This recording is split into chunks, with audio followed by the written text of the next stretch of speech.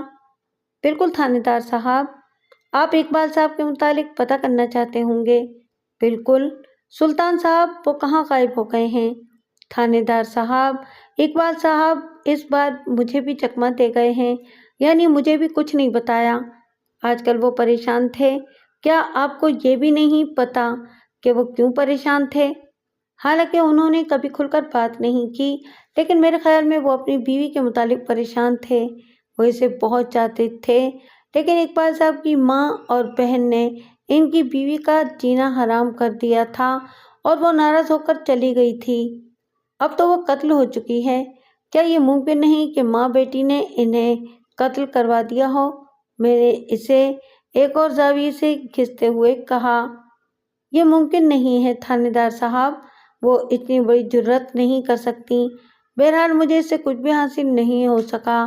پھر میں نے اسے رخصت کرتے ہوئے کہا کہ جو ہی اقبال کا کوئی سراغ ملے مجھے مطلع کیا جائے۔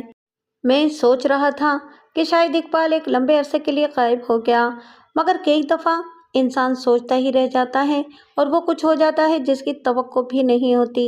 یہ ایک دن بعد کی بات ہے، مجھے سپاہی منصور نے آ کر اطلاع دی، سر اقبال صاحب آئے ہیں، فوراً بھیجو۔ میں نے میز پر بکھرے کاغذات کو سمیٹتے ہوئے کہا۔ چند منٹ بعد ہی جو شخص میرے سامنے آیا، میں اسے دیکھتا ہی رہ گیا۔ دراز قد، کلین شیو، چہرے پر خون کی لالی، عمر 32 سال کے قریب ہوگی، لیکن اس وقت وہ چہرے سے پریشان لگتا تھا، جیسے اس کا کوئی قریبی عزیز فوت ہو گیا ہو، اور یہ حقیقت بھی تھی۔ میں نے اسے بیٹھنے کا اشارہ کیا، وہ بیٹھ گیا اور میری طرف دیکھتے ہوئے بولا، تھانے دار صاحب، یہ کیا ہو گیا؟ سمر کو کس نے قتل کیا ہے؟ پہلے آپ یہ بتائیں کہ اچانک کدھر غائب ہو گئے تھے؟ میں نے اس کی آنکھوں میں دیکھتے ہوئے کہا، جناب یہ ذرا لمبی کہانی ہے اور مجھے تو یوں محسوس ہو رہا ہے جیسے آپ مجھے ہی قاتل سمجھ رہے ہیں۔ دیکھیں، جب کوئی قریبی بندہ اچانک منظر سے غائب ہو جائے تو پہلا شک اسی کی طرف جاتا ہے۔ میں نے صاف گوئی کا مظاہرہ کرتے ہوئے کہا، جناب تھانے دار صاحب، کہانی میں آپ کو سنا دیتا ہوں، فیصلہ آپ خود کر لیں۔ سنائیے جناب، ہم کہانیاں سنانے کے لیے اور سننے کے لیے ہی بیٹھے ہیں۔ تھانے دار صاحب، میں اپنے دوستوں کا مذاق اڑایا کرتا تھا، جب وہ مجھے ستاتے تھے کہ فلاں لڑکی یا عورت انہیں پہلی نظر میں اچھی لگ گئی ہے اور وہ ہجر و فراق میں اکثر ستارے شماری کرتے ہیں، لیکن جب میں نے سمر کو دیکھا تو یہ سب حقیقت تھی۔ آپ کا وقت قیمتی ہے، اس لیے میں بات یا اپنی کہانی کو ذرا مختصر کروں گا۔ میں نے بڑی مشکل سے سمر کو اپنی محبت کا یقین دلایا اور آخر اسے اپنی شریک حیات بنانے میں کامیاب ہو گیا، لیکن ابھی عشق کے امتحان اور بھی تھے۔ میری والدہ اور بہن نے سمر کو دل سے اپنی بہو اور بھابھی تسلیم نہیں کیا، وہ اسے ٹارچر کرتی رہتی تھیں۔ خاص طور پر ان کو سمر کا رات بھر اسپتال میں رہنا بالکل پسند نہیں تھا۔ وہ میرے کان بھی بھرتی رہتی تھیں اور مجھے مجبور کرتی رہتی تھیں کہ میں اسے طلاق دے دوں۔ وہ چند لمحوں کے لیے خاموش ہوا تو میں نے اس کی خاموشی میں نقب لگاتے ہوئے خشک لہجے میں کہا، آپ بھی تو اس پر شک کرتے تھے کہ وہ ڈاکٹر عاطف سے ملتی جلتی ہے، اس میں دلچسپی رکھتی ہے۔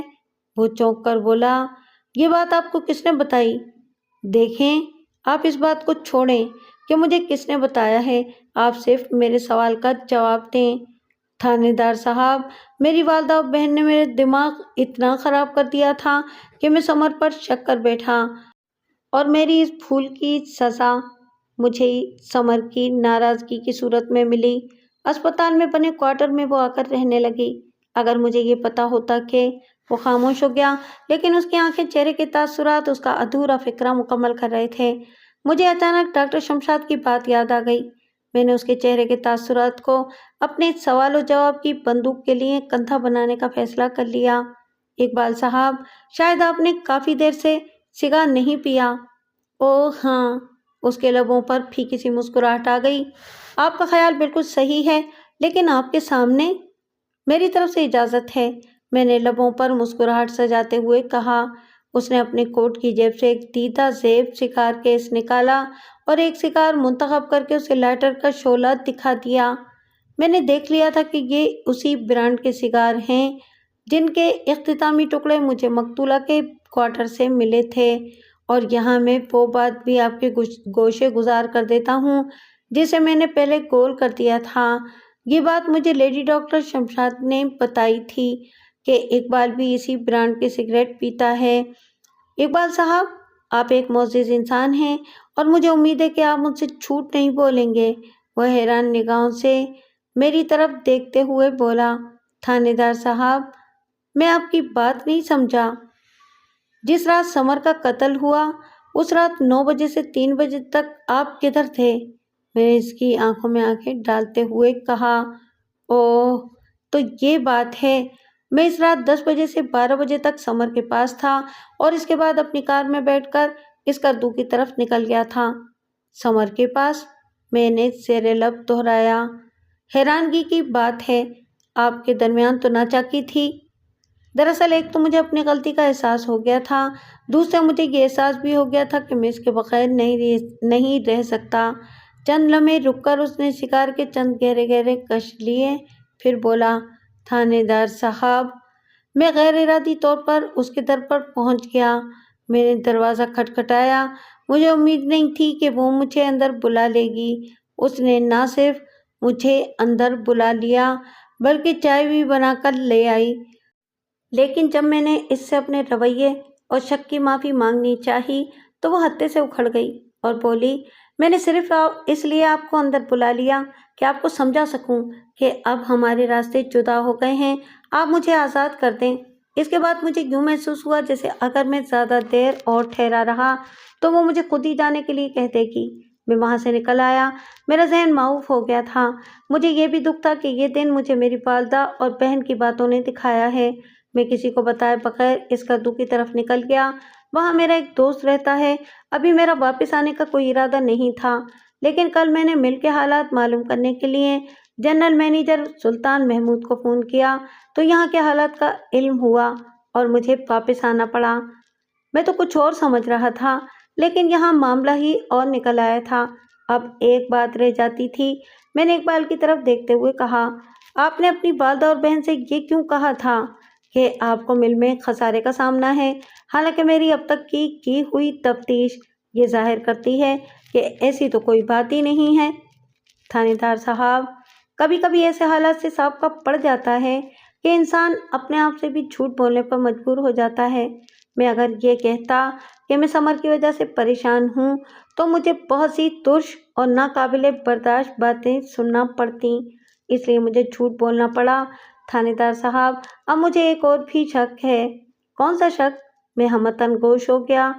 تھانے دار صاحب، آپ کہیں گے کہ میں نے بلا وجہ اور بغیر ثبوت اپنی بیوی پر شک کیا اور اب اس شک کی کیا وقت رہ جاتی ہے؟ آپ اس بات کو چھوڑیں کہ میں کیا سوچوں گا، اپنے شک کا اظہار کریں۔